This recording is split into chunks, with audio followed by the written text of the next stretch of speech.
So guys, এই তো rod আছে, ঠিক আছে। এইটা একটা আমি রিং বানাবো, সিম্পল কাজ। কি করে বানাচ্ছি, এই রডটা নিতে হবে 6x10 রিং বানাবো, ঠিক আছে। এই রডটা আছে 34 ইঞ্চি কেটে নিতে হবে। কাটার পর এই পিন থেকে এই মাথা থেকে এখানে 5.5 ইঞ্চি নিতে হবে, এখানে বেড়ে হাফ ইঞ্চি বেড়ে 6 ইঞ্চি হয়ে যাবে। আর এটা 9.5 নিতে হবে, তাহলে এটা বেড়ে 10 ইঞ্চি হয়ে যাবে। কী করে বানাচ্ছি, সিম্পল কাজ এবারে, ঠিক আছে। প্রথমে 10টা মেরে নেবো, এখানটা 1 ইঞ্চি পাঠিয়ে নিয়ে নেবো আমরা, ঠিক আছে। একবারে সিম্পল রিং বানানো। প্রথমে 10টা মেরে নিলাম, তারপর হচ্ছে 6টা বানিয়ে নেবো। 6টা বানিয়ে নিলাম, আবার 10টা মেরে নেবো।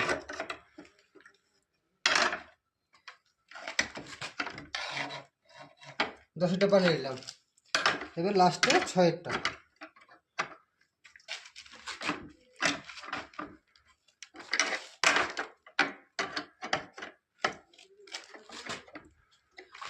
হয়েছে রিং। কারেক্ট মাপ, সিম্পল কাজ, সিম্পল, ঠিক আছে। ওকে, টাটা।